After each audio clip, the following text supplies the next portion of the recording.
Bien, señores, a continuación vamos a tener una entrevista con Andrew Jeffries. Él es CEO y fundador del Oxford Business Group, la entidad encargada de elaborar The Report Perú 2012, un completo informe sobre oportunidades de inversión y un diagnóstico en general sobre la situación de nuestra economía y cuál es su capacidad receptiva de inversiones desde el punto de vista de un inversionista internacional. Esta es una interesante contribución, digamos, desde un punto de vista totalmente independiente, no sesgado, no vinculado tampoco con el mundo económico ni político del país, que contribuye sin lugar a dudas a tener una mejor percepción, mejor entendimiento de lo que realmente tiene el Perú como retos futuros inmediatos y también de lo que realmente, vale decirlo, tiene para ofrecer al mundo internacional, en general al mundo de inversionistas internacionales.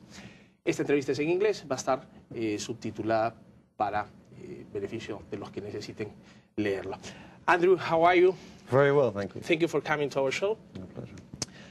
Tell me about the Peru Report 2012. Which are your findings in this report? Oxford Business Group put a team of 4 people on the ground in Peru for 10 months, and our report was released yesterday. And the conclusion is very clear.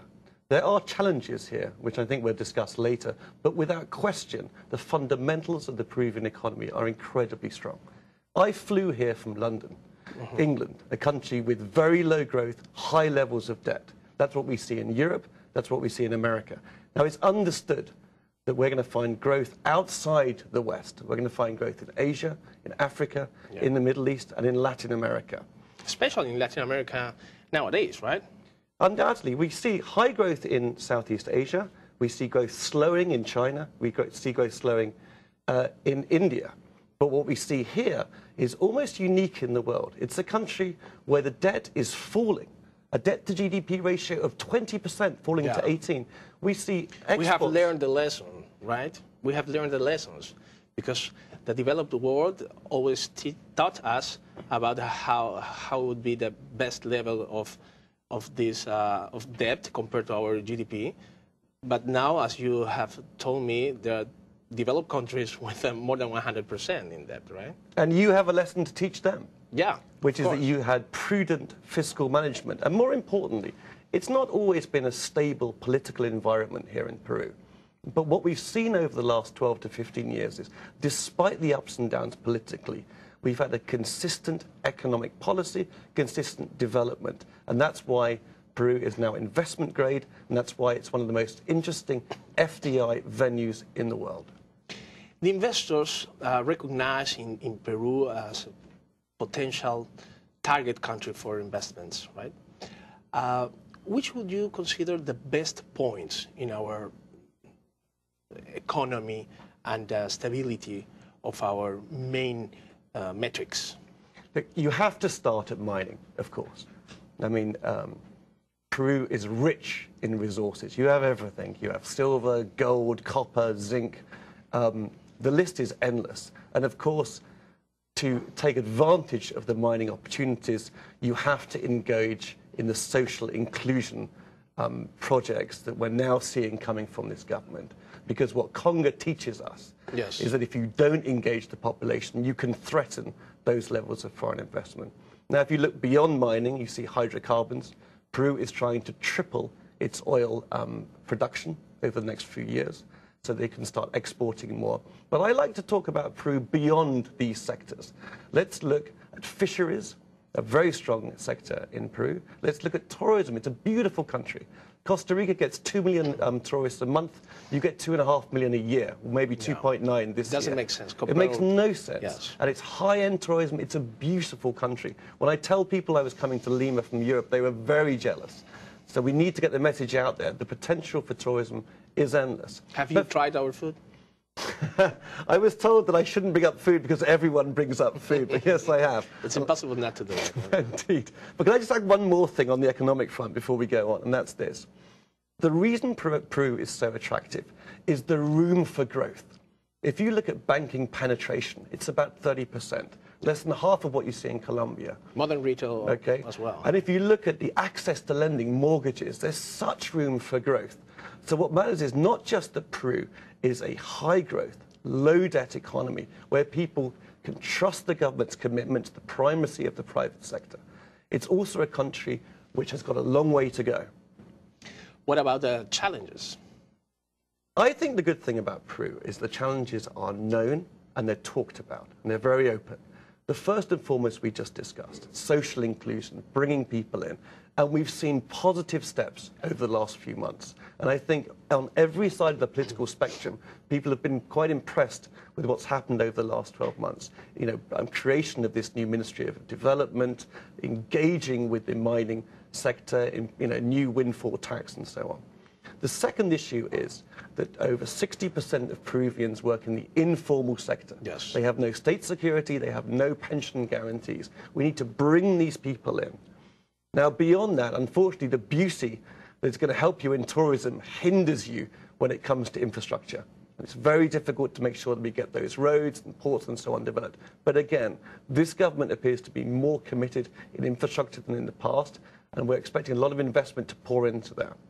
So there are challenges. Inflation is a little high. Your population is not growing fast enough, unfortunately, either. So there are small issues. But if you look at the possibilities that are there, we feel that social inclusion, by far the biggest of these problems, is being tackled. And if they tackle that, the road ahead for Peru is looking very strong. Tell us about the methodology of the report. How do you fix it? How do you elaborate the report? The most important thing for us is to be on the ground. Lots of people write from the States and from London about places in Latin America from afar. And we believe if you want to understand the country, you have to come and live it. Yes. So our team comes here, they live here, they're on the ground for almost a year. During that time, they interview 400 people, private sector, public sector, governmental sector. They travel all around Lima. I'm quite jealous in this case, I have to say. So all around Peru. Okay, you were about to tell me about the methodology of the report. How do you compare, for instance, with doing business report, which is pretty much some similarities you can find in this. You mean the World Bank report? Yes. Yeah.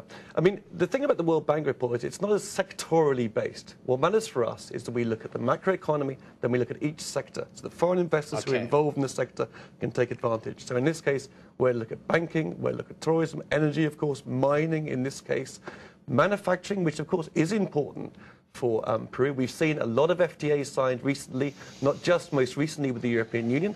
We've seen an FTA with Mexico and Colombia. Of course, we have tried to achieve some agreements over the last maybe 20 years from the beginning of the opening of our economy.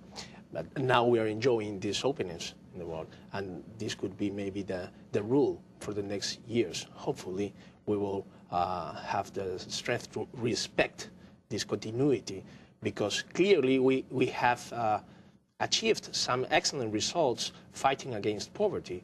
So this is the path, absolutely. Do you recognize the same line of development? Look, poverty is a really core issue in Peru. And what's fascinating is, in 2003, your average salary was about $1,500. By 2013, it will be close to $6,000. That's a huge achievement. Poverty is going to have fallen from 48%, and Umalo is hoping by 2016 it will be down to about 11%. These are genuinely impressive achievements.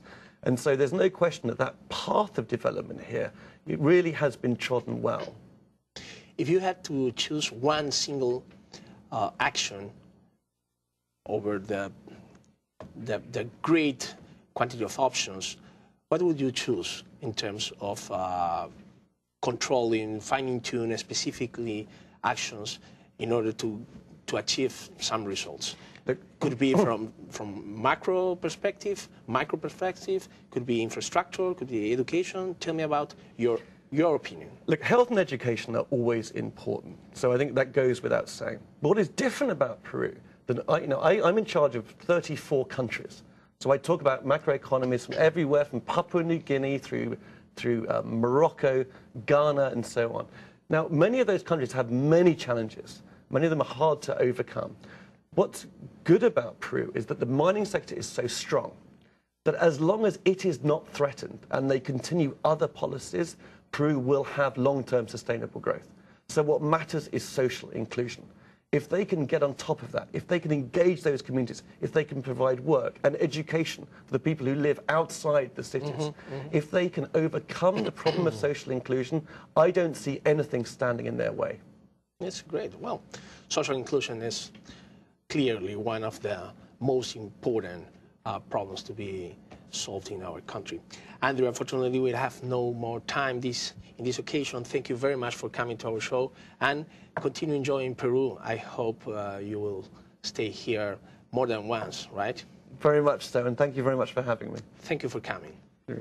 Andrew Jeffries es CEO y fundador del Oxford Business Group. Vino aquí a darnos un resumen muy ejecutivo sobre sus principales variables en el Peru Report 2012, uno de los productos que edita, que permite circular su organización.